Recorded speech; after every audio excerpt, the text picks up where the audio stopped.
wa ru'ya ummi allati ra'at, na mimi ndo ndoto aliyooteshwa mamangu. Wakadhalika ummahatun nabiyina tarayna, kadhalika mama zake mitume wote wanakuwa ni wenye kuoneshwa ndoto kuhusiana na mimba waliobeba, ya kwamba mimba hii na mtoto huyu uliombeba katika tumbo yako si mtoto wa kawaida. Walikuwa wakioneshwa ndoto mama zake mitume wote. Maryam alayhi salam alioneshwa ndoto hii kwamba mimba uliobeba huyu ni Isa, ni mtu special.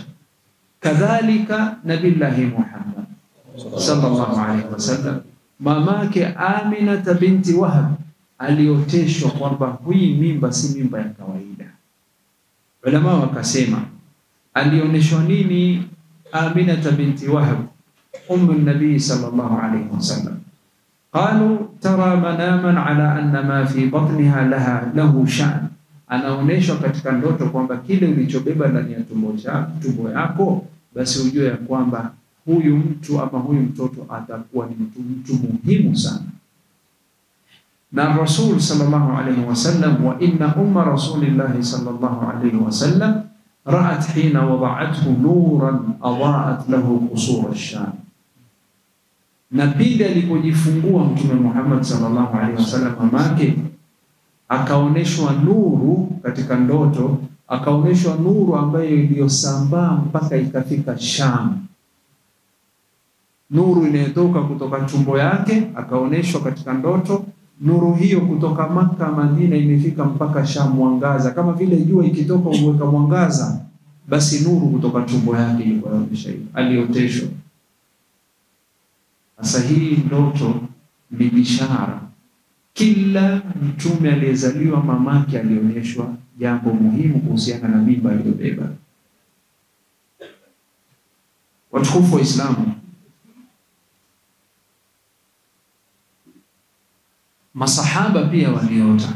Tumetaja ndoto katika Qur'ani na Sunna, na masahaba pia waliota, wakaonyeshwa ndoto aina tofauti tofauti. Lakini kwa sababu nina mengi ya kusema, nitataja ndoto moja pekee yake ya masahaba. Abdullah ibn Zaid radhiyallahu anhu arda aliota ndoto ya ajabu. Alipohamia Mtume sallallahu alaihi wasallam mji wa Madina, akafanya hijra, alijenga msikiti kabla hajajenga nyumba yake. Akatanguliza nyumba ya Allah kabla nyumba yake. Alipojenga msikiti, kwa mara ya kwanza Waislamu waliweza kuswali Jum'a wa jamaa. Jum'a wa jamaa. Hii neema tuliyokuwa nayo sisi ya kuweza kuswali magharibi pamoja, Mtume wetu Muhammad sallallahu alaihi wasallam pamoja na masahaba miaka 13, neema hii ya kuswali jamaa walikuwa hawana. Walikuwa kijificha wakiswali kando kando, wawili wawili, watatu. Sana sana walikuwa wakikutana katika nyumba ya Abubakar, lakini wakiwa wadogo, idadi yao ndogo. Hasa maadamu wamekutana mji wa Madina na hakuna cha kuogopa, wakajenga msikiti, wakawa wanaswali. Wakikutana msikitini, sasa watu wanapishana. Vipi? Tushaswali nyinyi mchelewa. Vipi? Tushaswali mmechelewa. Hasa wakaulizana, Rasul akawashauri kama Mwenyezi Mungu alipomwamrisha, wa amruhum shura bainahum. Hii swala naona kama ambaye hatuwezi kutoa ilani. Kwa hivyo tufanyeje ili tutoe ishara ya kwamba wakati wa swala umefika? Na kulikuwa hakuna adhana hapo. Kila mmoja akatoa fikra. Mwingine akasema tutumie kengele. Mnajua kengele, sio? Kwa wale ambao waliosoma shule wanajua kengele ikipigwa hisa imeisha. Wengine wakasema la, tutumie buk. Buk ni tarumbeta. Mnajua tarumbeta, sio? Wanaipuliza kama vile Mayahudi wanapopuliza. Wengine wakasema tufanye kama vile Wakristo. Kila mmoja akaja. Mwingine akasema la, tupige ngoma. Naona watu wa Burundi ni watu wa kupiga ngoma, sio? Wengine wakasema la, tuwashe moto. Sasa kila mara 5 kwa siku mtawasha moto mbali watu waone. Katika hali ya kushauriana, mwisho wakakubaliana wacha tutafute kengele.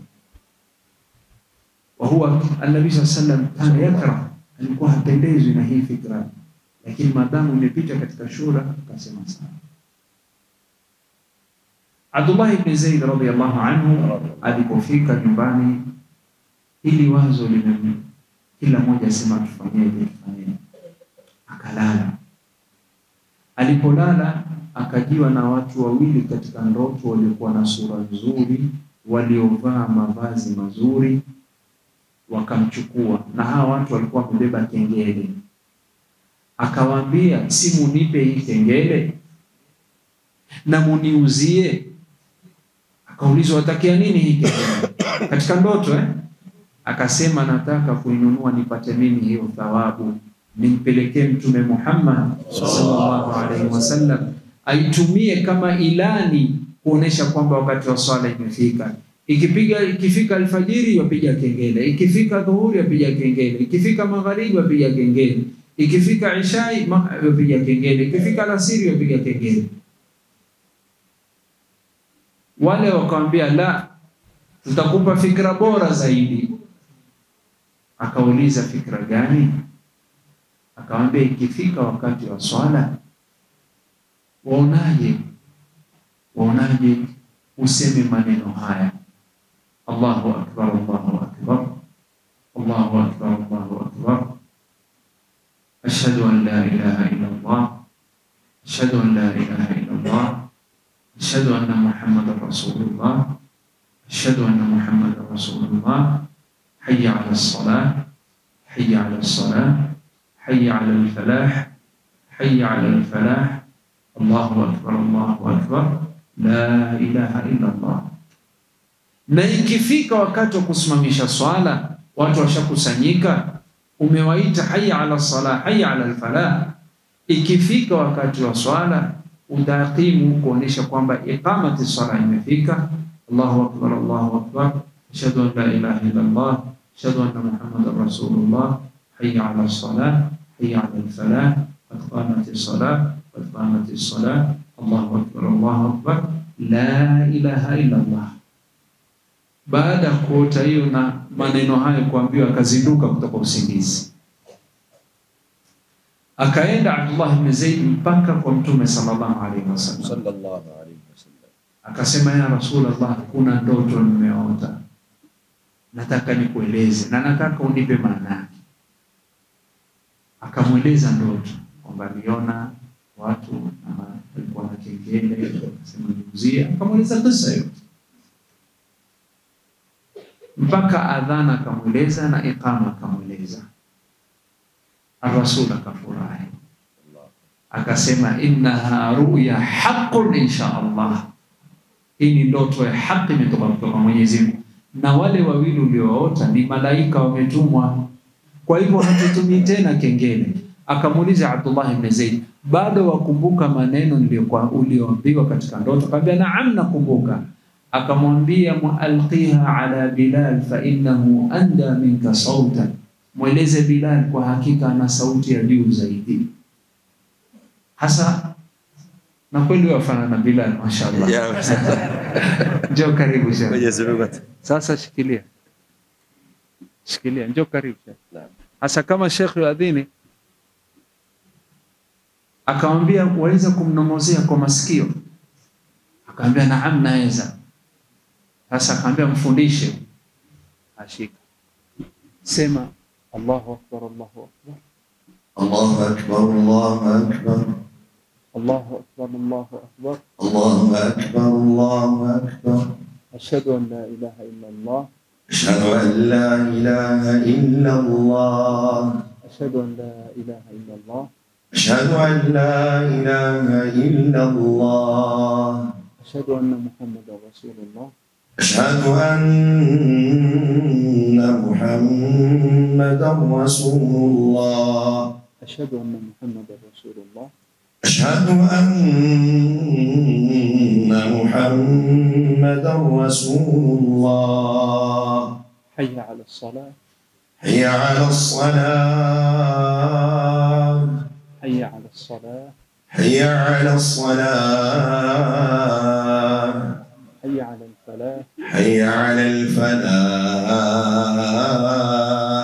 حي على الفلاح. حي على الفلاح.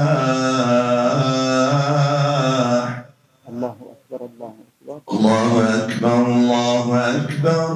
لا إله إلا الله. لا إله إلا الله. Allahu Akbar. Naomba na imani kama Rasul angekuwa pia angemchagua inshallah. Kweli, kwa sababu ya Rasul kumchagua Bilal, alisema fa innahu anda minka sautan, ana sauti ya juu na sauti ya kuvutia zaidi. Kwa hivyo dhalika fadlullah yutima yasha, na sura pia ni kama za Bilal, mashaallah. Allahumma barik, Allahumma barik. Kwa hivyo hii ndio ilivyokuwa. Hasa Umar radhiyallahu anhu jaa wa huwa yajurru thiyaba, akaja kama abeba nguo yake akimbia, akasema ya Rasulullah, hii ni nini? Akamweleza hii ni fikra iliyotoka kutoka Abdullah ibn Zayd, na fikra hii imetoka radhiyallahu anhu baada ya kuota. Akamweleza yote. Umar radhiyallahu anhu akasema wallahi nimeota vile vile nilivyoota. Ya subhanallah. Ar-Rasul akafurahi akasema innaha ruya haqqun inshallah. Allahu akbar. Hii ni ndoto ya haki. Kwa hivyo hii ndoto, wajua wengine waweza kusema namuuzia Sheikh na mtoa majini na mashetani. Ya subhanallah. Wajua mtu akiona mapepo anaadhiniwa kwa masikio, lakini inamfundisha. Allah Na simfundishi, na yani nilitaka kudemonstrate vile alifanya Allah. Kwa hivyo watukufu wa Islamu, ndoto ina umuhimu katika dini yetu.